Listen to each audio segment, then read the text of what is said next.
Merci de votre attention, madame, monsieur. La crise à la Fédération togolaise de football en toile de fond d'une série de rencontres ce jeudi à la primature. Les présidents de club et le comité intérimaire de la Fédération togolaise de football ont été tour à tour reçus par le chef du gouvernement, Artem Seleagodi Aoumezoulou. Suite des présentations de vœux de nouvel an, cérémonie ce matin à la primature et au ministère de la Communication, des Arts et de la Culture et de la Formation civique. Images et reportages à suivre tout à l'heure dans cette édition. Enfin, journée de deuil et de mobilisation ce jeudi en France au lendemain de la sanglante attaque du siège de Charlie Hebdo. L'émotion est palpable partout en France. Le journal satellite, vous le savez, a été décimé hier par une attaque commando. Voilà, madame, monsieur, le sommaire. Bienvenue, voici le journal. Bonsoir à tous. L'actualité ce soir est d'abord la crise dans le football togolais. Elle est, vous le savez, de notoriété et publique.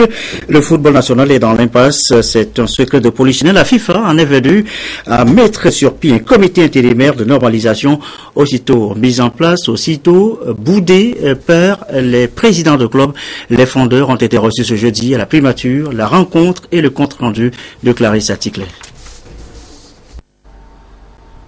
Au centre des échanges entre les présidents de clubs de football et le Premier ministre Kwesi Seleagodi Aoumezoulou, la polémique qui entoure le comité intérimaire mis en place par la FIFA pour la gestion de la Fédération togolaise de football en attendant les élections. Le chef du gouvernement a voulu par cette rencontre ramener la sérénité dans ce secteur. Nous avons aussi compris aujourd'hui après cette réunion que nous avons un devoir à tous, c'est de nous donner la main pour participer au redressement du football. Nous le pouvons. Ce pays aime trop le football. Le football a trop d'intérêt pour les Togolais pour que nous laissions les choses décliner, se déraper. On s'est compris, on a parlé, on doit se retrouver. Vous avez des propositions à faire. Nous avons des contacts à maintenir avec les instances dirigeantes du football mondial. Nous devons continuer à le faire en ayant l'esprit, tout en sauvegardant les intérêts de notre pays, que nous n'avons pas le droit d'entrer en conflit, ni avec la FIFA, ni avec la CAF. Tout ce que nous ferons, nous le ferons avec leur accompagnement, nous le ferons avec leur soutien, avec leur compréhension, leur participation. Le gouvernement jouera son rôle en étant à sa place, parce que ce n'est pas à lui de s'occuper de la vie de la fédération au quotidien.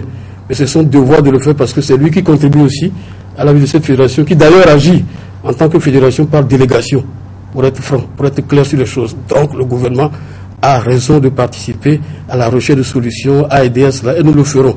Nous avons les instructions du chef de l'État, nous continuons à travailler avec vous. Un comité vient d'être mis en place. Vous avez des observations contre ce comité. Vous avez des inquiétudes, vous avez des propositions. Vous avez des réserves. Nous devons intégrer tous ces éléments, le voir avec le comité, nous mettre en rapport avec la FIFA.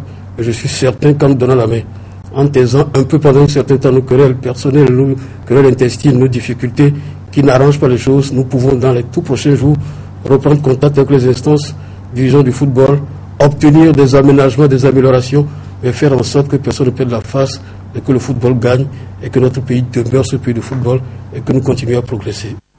La session a permis de combler les attentes et les inquiétudes des uns et des autres semblent être levées à la grande satisfaction des présidents de club. Il faut dire merci au Premier ministre avec sa grandeur qui vient une fois de plus faire un grand pas pour trouver une solution définitive à la crise. Donc nous sommes sortis satisfaits particulièrement moi. Nous avons eu une très bonne rencontre avec son Excellence Monsieur le Premier ministre qui en fait a jugé nécessaire en ce moment d'intervenir, excusez-moi, pour apporter la position en fait officielle par rapport à la situation actuelle.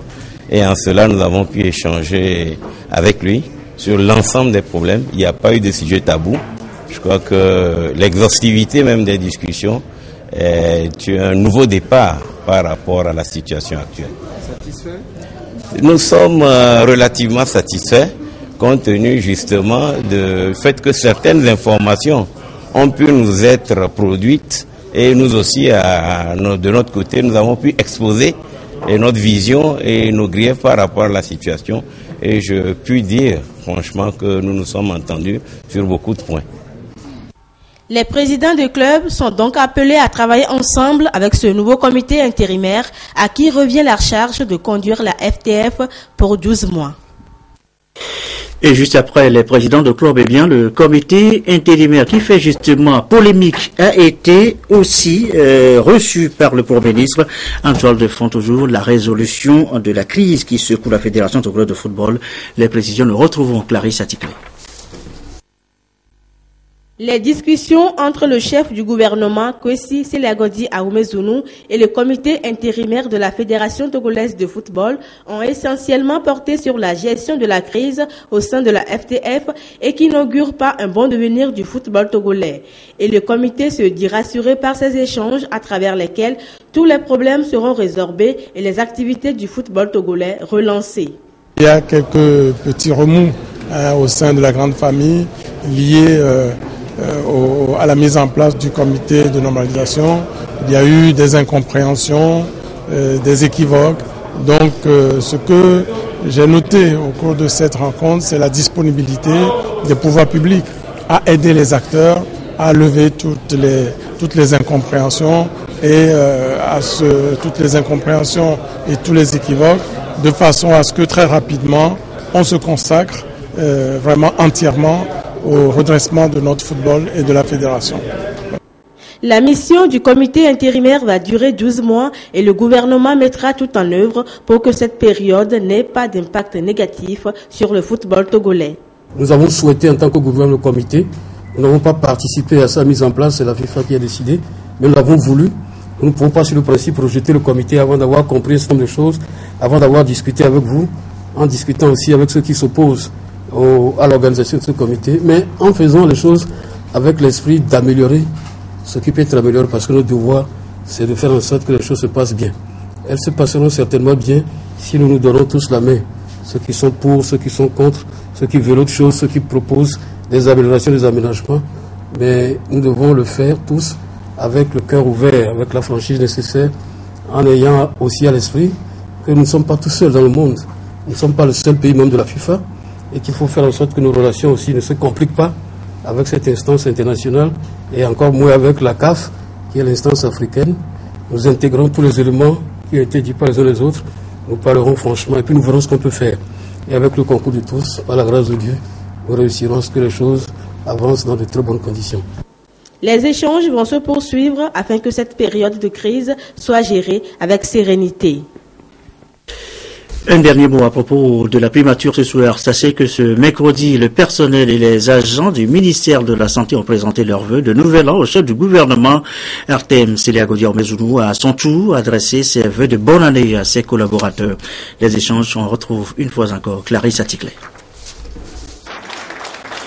Tradition respectée ici à la primature. Le Premier ministre Kwesi Seliagodi Ahumezounou reçoit les vœux du personnel et des agents du ministère de la Santé. Bonne santé, bonheur, paix et prospérité sont les vœux formulés à cette occasion au chef du gouvernement.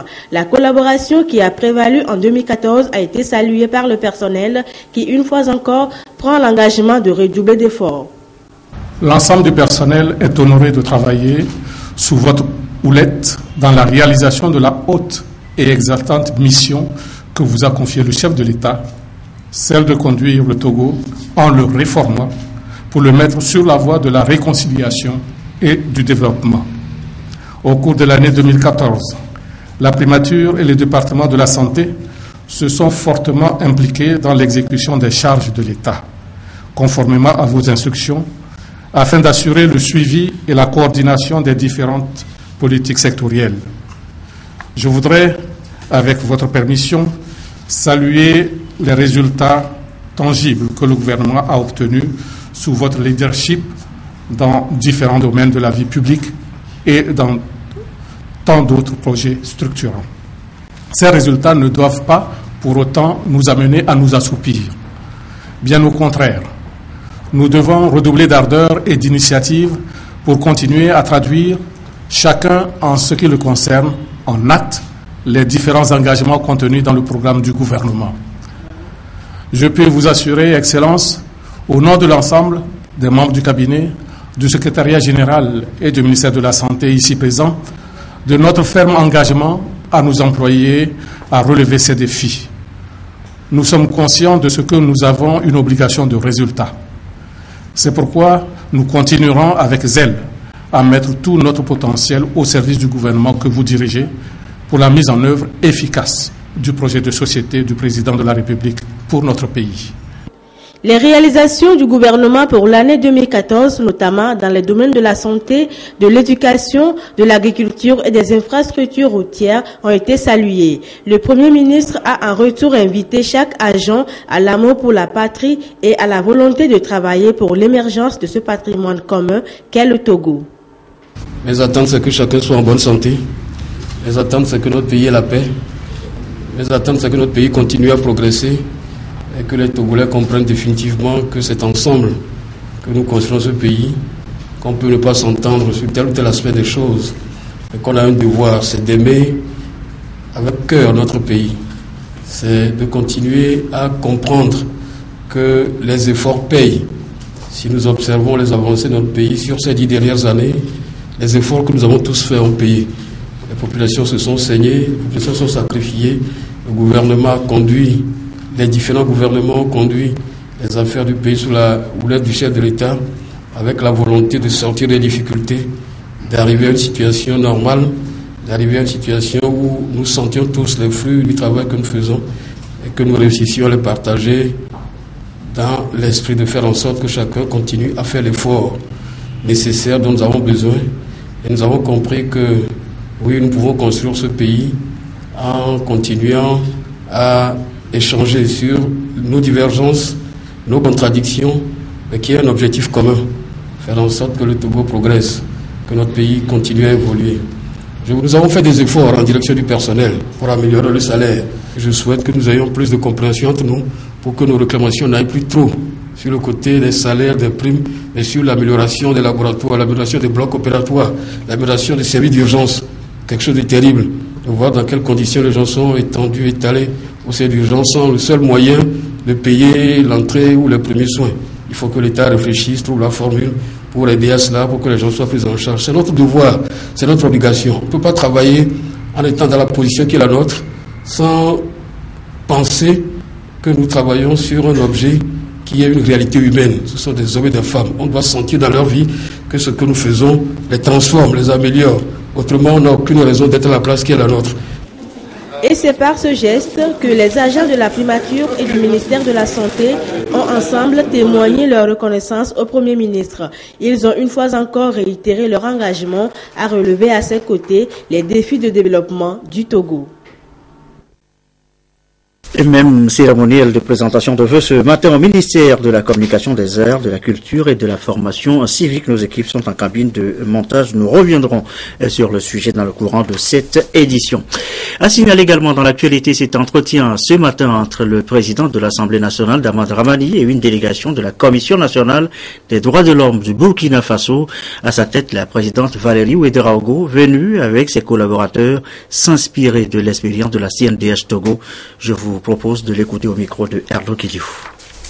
Cette visite s'inscrit dans le cadre d'un voyage d'études auprès de la Commission nationale des droits humains du Togo. Donc, vous savez que la Commission nationale des droits humains du Togo est la première commission de la région Afrique.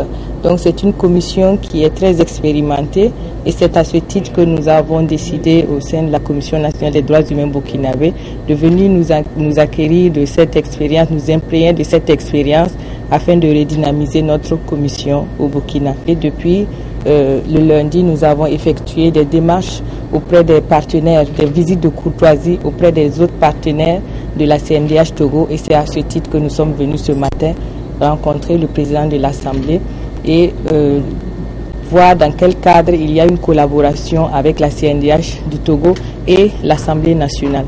Tout cela participe de notre mission d'échange d'expérience. Le président de l'Assemblée nationale était très heureux de nous recevoir, d'autant plus qu'il connaît le Burkina, à ce qu'il nous a dit, et d'autant plus que l'actualité burkinabé fait que il est intéressant que nous puissions également lui donner des nouvelles rassurantes de ce qui se passe chez nous actuellement. Donc il y a eu une cordialité dans les échanges et tout s'est très bien passé. La suite de notre journal ce soir, la zone 8 du Grand Lomé, l'honorable Mounatou Ibrahima a battu donc le rappel. Les sympathisants du parti UNIR, Union pour la République, une mobilisation en vue de la prochaine présidentielle.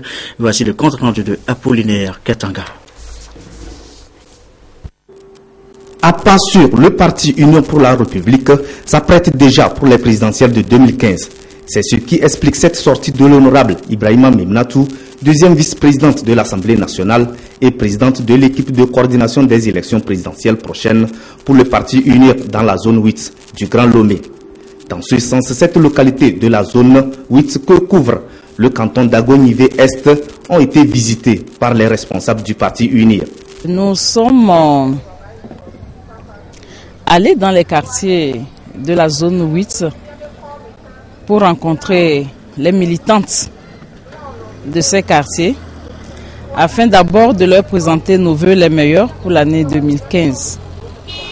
Et nous avons surtout parlé aux femmes et du rôle qu'est le leur dans le maintien de la paix avant, pendant et après les élections. Nous saisissons d'ailleurs cette occasion pour lancer cet appel à toutes les femmes, toutes les sensibilités confondues, pour apporter la paix partout où elle se trouve. C'était une rencontre de l'équipe de campagne de la zone 8 avec les militantes de cette zone afin d'échanger sur les stratégies à mener pour une victoire éclatante de notre parti UNIR aux prochaines élections présidentielles. Partout où Ibrahima Memnatou et sa suite ont passé, le message est le même. La mobilisation des populations, surtout les femmes, aux côtés du parti UNIR et de son président, en sortant massivement lors de la révision des listes électorales prévues pour démarrer le 20 janvier prochain. Autre sujet évoqué maintenant, la sécurité. La force de police unifiée 2015 pour le maintien de la paix est déjà en position de pré-déploiement au Darfour. Après près d'une dizaine de semaines de formation, elle a procédé hier après-midi à ce qu'on appelle là-bas exercice final de synthèse. C'est au centre d'entraînement aux opérations de maintien de la paix et c'est en présence du lieutenant-colonel Kemes Oyome Moïse, commandant du 10 centre Pierre Soupo. Des soldats de la paix en position d'embarquement, prêts à partir en mission. Opération simulée ici comme exercice final de synthèse après une dizaine de semaines de formation. La scène se déroule au sein du centre d'entraînement aux opérations de maintien de la paix.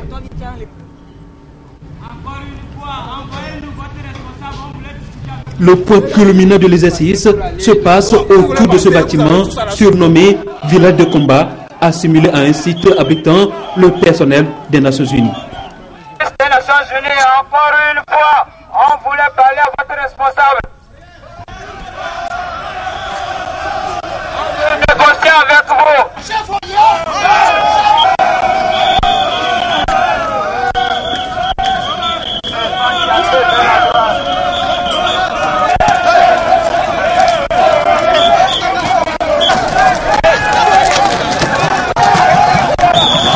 S'est passé, il y a un bâtiment de l'ONU où des manifestants sont venus pour manifester, protester contre la présence de l'ONU en ville, chez eux. Donc notre mission était d'abord de venir gérer cette foule qui était menaçante, les gérer et essayer de faire sortir les personnes de l'ONU qui étaient pris en otage au sein de leurs locaux. On a pu sortir le personnel de l'ONU et les conduire en sécurité à leur hôtel.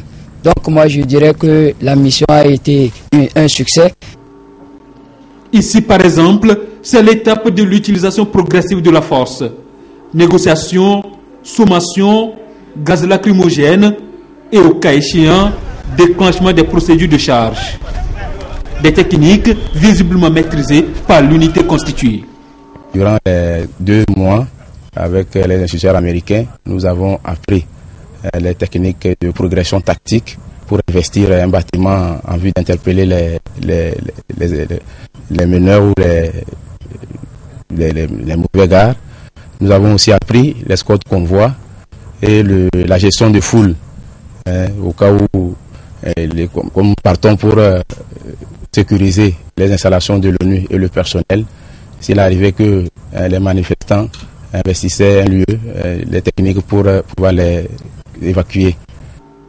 Cette force de police unifiée aura pour mission la protection en interne du personnel des Nations Unies et de l'Union africaine au Darfour. Entails basic police techniques, convoy operations, public order operations, also communications, land navigation. C'est une formation de 7 semaines que nous avons donnée aux policiers qu'on appelle unité de police formée. Et c'est une formation qui a pris en compte les cours des Nations Unies pour l'unité de la police formée. Nous avons formé ces policiers-là sur les opérations de convoi, et le maintien de l'ordre, l'intervention et la fouille d'un bâtiment, l'escortage et le maniement des armes, le tir et également le mandat sous lequel ils doivent évoluer une fois qu'ils seront au Darfour. La formation de cette unité se situe dans le cadre d'un partenariat entre les États-Unis et le Togo. Après cette étape, l'unité constituée passera à l'étape d'aguerrissement, c'est-à-dire qu'elle fera 2 semaines de campagne à Kwewa, histoire de se familiariser avec les réalités du terrain avant d'être déployée en mars prochain au Darfour. Les forces armées togolaises qui par ailleurs peuvent compter sur un service de santé compétent, c'est l'avis du moins mieux, la satisfaction exprimée par les anciens élèves de l'école du service de santé des armées de Lomé et Sal qui souffle sa 20e bougie à l'occasion des consultations et opérations chirurgicales gratuites sont lancées depuis ce matin et c'est dans les locaux du Canfir à Agouedivi. Des précisions avec Komou Boyodé. Avec un médecin pour 600 militaires avant les années 90, l'accès des forces armées togolaises au service de santé est passé à au moins un médecin par compagnie avec la création de l'école du service de santé des armées de Lomé et Sal au cours de l'année 1993. En 20 ans, la dite école a su s'enraciner, mettre en place de vrais fondamentaux tels l'éthique, la responsabilité, la valeur et le goût de l'excellence. Les anciens élèves s'en félicitent. C'est un sentiment de profonde reconnaissance. Sur 20 ans, il faut citer des cas partant comme des services qui sont tenus aujourd'hui par les médecins militaires togolais issus de l'ESAL. Donc la gestion quotidienne des services dans les différents hôpitaux, nous avons une relation de partenariat privilégiée avec le ministère de la Santé, en ce sens que nous occupons certaines directions préfectorales de la santé. Cette école devenue régionale au service des pays de l'Afrique francophone a formé jusqu'ici 176 médecins militaires, dont 119 Togolais, parmi lesquels 12 femmes, au service des soins de santé de qualité au Togo et au bénéfice des missions de maintien de la paix. Aujourd'hui, les preuves sont là. Les faits sont têtus. L'école du service de santé des armées de Lomé est une réalité. L'histoire lui a donné raison. C'est ici le lieu de rendre un vibrant hommage à tous nos devanciers et en particulier au feu général Gnassingbé Yadema, président de la République d'alors, pour cette vision stratégique qui a révolutionné l'histoire de la formation des médecins. Avant sa création, les médecins militaires togolais étaient formés en France, au Sénégal et quelquefois à l'université de Lomé. À l'occasion des consultations diverses et opérations chirurgicales gratuites seront offertes aux populations durant une semaine à partir du 18 janvier. D'autres activités sont aussi au programme de la célébration des 20 ans de l'ESAL. Et nous faisons un gros plan ce soir sur cette école, et ça, l'école du service de santé des armées de Lomé. On sait qu'elle a été créée en 1993. Combien d'officiers ont été donc formés sur place? Les chiffres ont été donnés tout à l'heure. Que sont-ils devenus? La structure, ses capacités, la prestation de service. C'est un dossier de la rédaction, dossier de Aliou Ourotitri avec Komou Boyodé.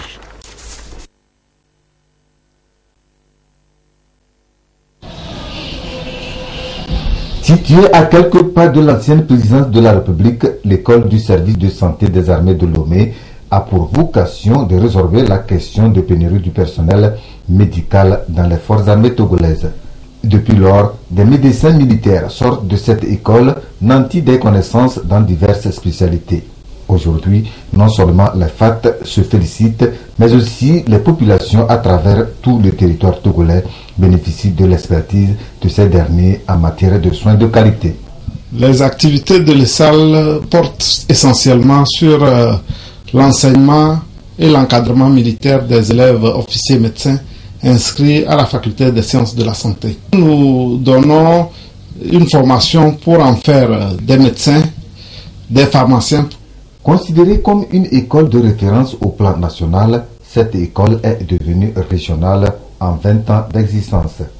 Les salles regroupent et forment des élèves issus de 14 pays d'Afrique francophone. Et pour satisfaire des besoins de plus en plus croissants, de nouvelles perspectives en vue de meilleures conditions de travail sont envisagées. Pour 2015, nous avons, dans le courant de l'année académique qui vient de finir, présenté 14 de nos élèves à la thèse. Et donc nous avons sorti 14 élèves. Actuellement, nous avons 202 élèves qui sont dans les différents cycles de formation à la faculté des sciences de la santé. Les salles continuera par accompagner les autorités militaires pour donner une formation de qualité aux jeunes Togolais et ressortissants des pays de l'Afrique francophone occidentale. Les salles, à ce jour, a déjà formé 176 médecins et pharmaciens militaires, dont 119 Togolais. Et sachez que sous le haut patronat de son Excellence, M. Feur Eswazimna Nyasingbe, président de la République togolaise, chef des armées, et à l'occasion des 20 ans de l'école du service de santé des armées de Lomé et Sal, eh bien, les médecins issus de la dite école organisent des actions médicales gratuites du 7 au 15 janvier 2015 au premier BIR, ancien Canfir à Agoué. Ces actions médicales gratuites comprennent des consultations de médecine générale, d'ophtalmologie, de gynécologie et de chirurgie, ainsi que le dépistage volontaire et anonyme du VIH, du diabète et de l'hypertension artérielle. Une sensibilisation sur le VIH, la maladie à virus Ebola et les règles d'hygiène est également prévue. Vous pourriez consulter le calendrier dans le quotidien national Togo Presse. De la santé humaine, la santé des forces armées togolaises, venons-en à la santé de nos entreprises au Togo, la santé financière notamment. On le sait, les goulots d'étranglement à la création d'entreprises au Togo ont été supprimés, du moins s'assouplis, et donc les entreprises se créent, et c'est plus facile aujourd'hui grâce aux réformes opérées. Mais suffit-il seulement de créer son entreprise? À quoi ressemblent les chiffres d'affaires aujourd'hui? Nous posons la question. La santé financière des entreprises, c'est un dossier de la rédaction de Céciné Carmen Madjé Ekakou. Le Togo connaît des succès en matière de promotion des entreprises et c'est grâce à des mesures prises par le gouvernement pour faciliter le climat des affaires. Au niveau des promoteurs d'entreprises, on note une certaine satisfaction. Avec le guichet unique aujourd'hui, avant nous mettons à peu près 72 heures pour faire sortir un conteneur. Mais aujourd'hui, avec le guichet unique, nous mettons 24 heures pour faire sortir nos marchandises. Je pense que c'est vraiment un effort de la part de nos gouvernants. Donc, ce qui fait que nous pouvons dire que ça marche. Je pense qu'on aurait pu aller plus loin, n'eussent été, n'est-ce pas, certains freins au développement de ces affaires-là. C'est-à-dire, quand je pense aux freins, c'est le coût de la télécommunication, c'est excessif au niveau de la sous-région. Le coût de l'énergie également. Il y a également le secteur informel qu'il faudrait canaliser. J'espère bien qu'avec la naissance de l'OTR qui a pour but d'élargir l'assiette fiscale et de faire payer moins aux entreprises pourrait être une solution. Je crois que nous sommes relativement satisfaits en tant qu'entreprise de l'environnement dans lequel nous vivons, que nous espérons que le gouvernement pourra parachever ces efforts-là et nous, en tant que secteur privé, nous sommes à ses côtés pour pouvoir, n'est-ce pas, avancer. Au vu de l'éclosion des activités économiques, l'on peut conclure aisément que les PME, PMI se portent bien, mais des efforts restent à faire pour que le secteur privé puisse efficacement contribuer à la croissance économique. Nous devons aussi travailler en étroite collaboration avec l'OTEC pour que la pression au niveau des impôts s'abaisse. Nous sommes des partenaires et nous devons donc faire de telle sorte que les impôts soient appropriés. Car on a dit que trop d'impôts tue l'impôt. Et nous devons tout faire pour que le climat autour de tous ces acteurs puisse être serein en vue de permettre l'opérateur économique de pouvoir gagner quelque chose. Les réformes ont permis au Togo de faire des avancées constatées, tant sur le plan national qu'international. Le rapport Doing Business 2015, par exemple, le démontre si bien. Le pays a fait un bond de 15 places. Mais il faut toujours, selon les opérateurs économiques, formaliser les valeurs mercurielles et revoir la liste des taux des produits taxés. Le risque de déborder un tout petit peu à l'étranger, le deuil, la colère, la solidarité, mais aussi la traite, ce sont là les mots de l'actualité après la sanglante attaque hier du siège de Charlie Hebdo en France. Sur place ce jeudi, c'est une journée de deuil national partout. L'émotion est palpable. Nous parlions de la présentation de vœux, de suite de la présentation de vœux ce matin à la primature et au ministère de la Communication, même cérémonial donc, sur place au ministère de la Communication, des Arts, de la Culture et de la Formation civique, échange de vœux donc entre la ministre Germaine Kouméalo-Anati, les directeurs, chefs de division de différents services du ministère. Une cérémonie couplée d'une autre, la décoration de l'artiste togolais de la chanson Nimoto Kilala, une distinction remise par le ministre Gilbert Bawa. Le récit de Charlotte Roussimi. Une cérémonie sobre mais pleine de sens. 2014 s'en est certes allé. Cependant, l'histoire retiendra des acquis et réalisations au département de la communication, de la culture, des arts et de la formation civique. Le porte-parole des directeurs généraux et chefs division de ce département, Kwessan Yovodevi, a, au nom de ses collègues d'abord, présenter les vœux les meilleurs à la ministre Germaine Kouméalo-Anati avant de porter un regard rétrospectif sur les grands chantiers ouverts par ce ministère, carrefour de tout développement. Son message, il le livre à l'auditoire tel un reportage qu'il intitule « Choses vues ». Personnellement, vous avez organisé les états généraux de la presse. Succès retentissant. Et la presse a été unanime à reconnaître que ces états généraux ont été très bien organisés. C'est une prouesse et c'est là votre mérite. Madame la ministre, quand vous êtes arrivée, vous avez pris à bras le corps le dossier de la formation civique. Vous avez organisé le mois du civisme, couplé des opérations de salubrité publique. Vous avez également, Madame la ministre, géré avec beaucoup de brio le dossier de la numérisation de la télévision nationale. Un dossier qui était totalement en souffrance, en difficulté. Grâce à votre détermination, à votre élan, vous avez pu sortir ce dossier des tiroirs. Et aujourd'hui, nous pouvons dire tout simplement que les choses sont en bonne voie, progressivement. La ministre Anati, tout en invitant ses collaborateurs à plus d'ardeur, les a rassurés que les efforts vont se poursuivre afin d'améliorer les conditions de vie et de travail. Le ministre Bawara, présent également à cette cérémonie, n'a pas manqué de formuler les mêmes vœux. Nous sommes dans une période particulière. Nous devons donc davantage cultiver les valeurs et les vertus de paix, de tolérance et faire en sorte que toutes les conditions qui peuvent favoriser l'harmonie et la cohésion dans la communauté nationale et dans la société togolaise, que chacun se sente à la fois acteur et partie prenante.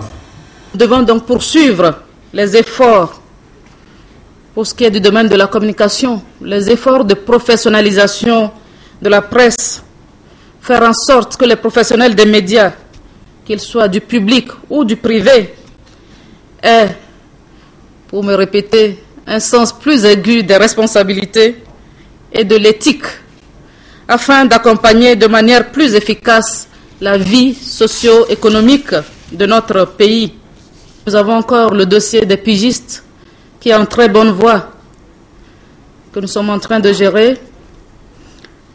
Nous avons également la question du statut des médias officiels, leur mutation vers des offices.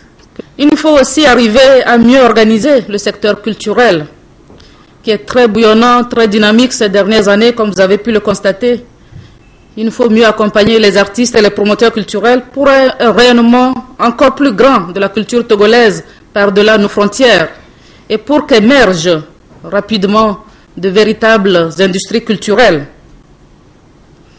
Il nous faut poursuivre aussi la mise en œuvre de la politique nationale de la formation civique et d'éducation à la citoyenneté. Je vous exhorte donc, en début de cette année, à plus d'efforts pour mieux vous approprier toutes ces valeurs que notre ministère a la charge de véhiculer, d'inculquer à nos concitoyens. Je vous exhorte à être des artisans infatigables de cette noble mission. Et avant de terminer, je voudrais encore une fois vous remercier pour la sincérité de votre dévouement.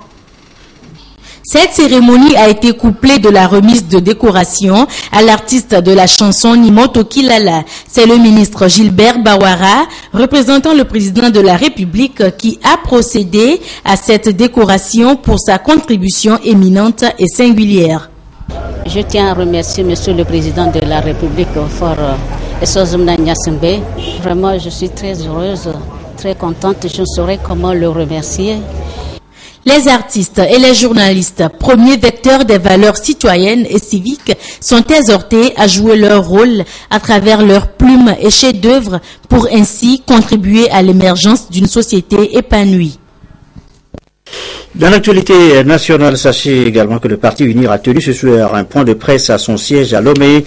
Le parti a voulu éclairer l'opinion sur sa position sur les blocages intervenus à l'Assemblée nationale à propos de l'étude d'une proposition de loi introduite par l'opposition parlementaire pour l'Union pour la République. Les discussions butaient sur la question de la limitation du mandat présidentiel à cause de certaines mesures d'exclusion imposées par certains partis. Et pour la majorité, la limitation du mandat doit s'ouvrir à tous les Togolais désireux d'être candidats à la présidence de la République. Nous reviendrons sur cette information dans nos prochaines éditions.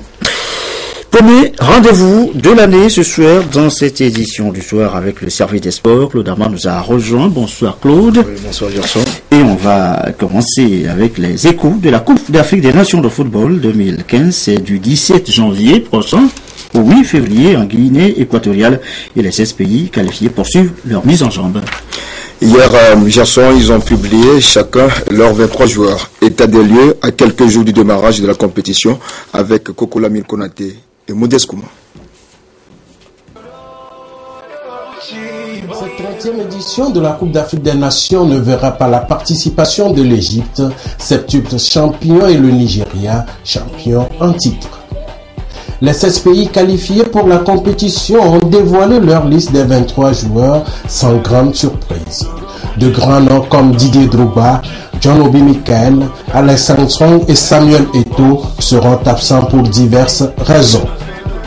D'autres par contre ils seront avec leur sélection à l'instar des frères Touré de la Côte d'Ivoire basés à Abu Dhabi pour les préparatifs.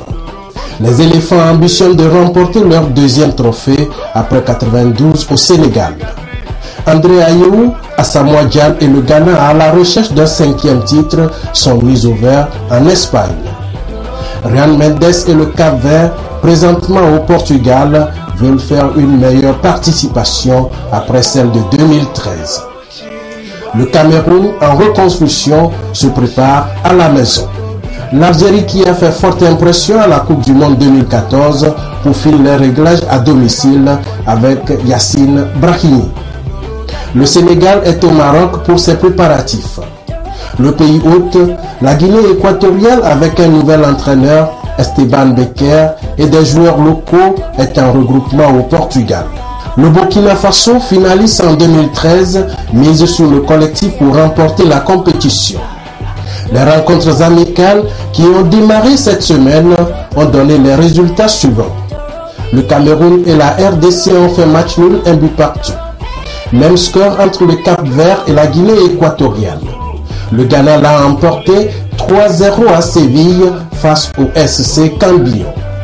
D'autres rencontres amicales sont prévues jusqu'au 15 janvier avant l'ouverture de la grande messe continentale le 17 janvier entre la Guinée équatoriale et le Congo-Brazzaville à Bata à partir de 16h GMT.